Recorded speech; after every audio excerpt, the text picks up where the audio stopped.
미야모 토무사시의 오륜석, 땅의 장. 병법은 이기는 기술이 아니라 이기는 철학이다.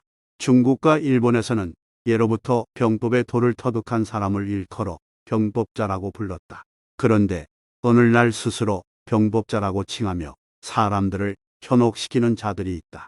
하지만 이들 대부분은 화려한 검술을 익혀 사람들의 눈을 현혹시키려고 할 뿐, 정작 무사라면 당연히 연마하고 터득해야 할 병법의 도를 깨닫지 못한 자들이다. 최근 히타치를 비롯한 여러 유파들이 각지에 난립해 사람들에게 검법을 가르치고 있다. 비록 이들이 검법에 능통한지는 몰라도 진정한 병법자는 아니다. 예로부터 병법은 리카타라고 해 무사가 익혀야 할 심능치리의 가운데 하나로 전해져 왔다. 리카타는 승리를 얻기 위한 도를 의미한다.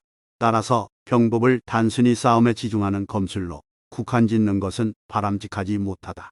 검술 하나만으로는 전쟁에서 다수의 적을 제압할 수도 없거니와 1대1 싸움에서조차 상대를 누르기가 어렵다. 그런데도 다양한 기교를 선보이며 사람들의 눈을 현혹시켜 이익을 추구하려는 자들이 너무 많다. 비유컨대 꽃만 있을 뿐 열매가 없는 형국이다. 겉보기에는 좋을지 몰라도 내실이 없다는 말이다. 이들에게 현혹되어 화려한 검술만을 연마한 후에 마치 병법의 도를 다 터득한 것으로 착각했다가는 큰코 다치기 십상이다. 미숙한 병법은 자칫 큰 부상을 초래할 수 있다는 것을 명심해야 한다. 인간이 살아가는 데는 일반적으로 산농공상농의 4가지 길이 있는데 저마다 추구하는 도가 다르다. 첫째로 농민의 도가 있다. 농민은 풍성한 농작물을 거두기 위해 다양한 농기구를 갖추고 사계절의 변화를 유심히 관찰하며 경작에 힘쓴다. 둘째로는 상인의 도가 있다. 상인은 저마다의 상품을 사고 팔아 이익을 얻고 또한 이익을 최대화하기 위해 힘쓴다. 예를 들어 술을 파는 상인은 다양한 도구를 갖추어 술을 정성껏 빚고 손님에게 질 좋은 술을 제공함으로써 그에 상응하는 이익을 얻는다. 셋째로는 무사의 도가 있다. 무사는 목적에 따라 다양한 무기를 만들고 무기의 용법과 특성을 잘 터득해 적재적소에서 사용할 줄 알아야 한다. 만일 무기를 다루는 데 서툴고 무기의 용법과 특성도 제대로 알지 못한다면 그를 어찌 무사라고 할 수 있겠는가. 넷째로는 장인의 도가 있다. 장인은 용도에 따라 다양한 도구를 정교하게 만들어 사용할 줄 알아야 한다.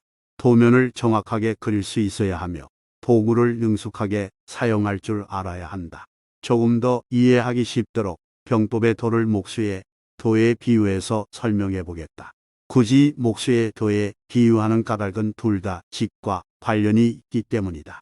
구교, 북해, 식해, 가문의 멸망, 가문의 계승, 유파의 가문, 가풍, 가계 등 집을 의미하는 가는 일가나 일족을 나타내기도 하고 학문이나 유파를 나타내기도 한다. 또한 목수를 뜻하는 대공이라는 글자에는 깊이 생각하는 사람이라는 뜻이 담겨 있다. 무사 역시 매사에 깊이 생각해야 한다는 점에서 그 의미와 일맥상통하므로 목수의 도는 적합한 비유라고 생각된다. 이 책은 병법의 도를 터득하고 싶어하는 사람들에게 좋은 지침서가 된다. 하지만 아무리 좋은 지침서라 해도 읽는 사람이 제대로 이해하지 못하고 자기 것으로 만들기 위해 노력하지 않는다면 무슨 소용이 있겠는가. 그러므로 여러분이 이 책을 읽고 생각에 생각을 거듭해 깊이 이해하고 또한 부단히 노력함으로써 반드시 병법의 도를 터득하게 되길 간절히 바란다.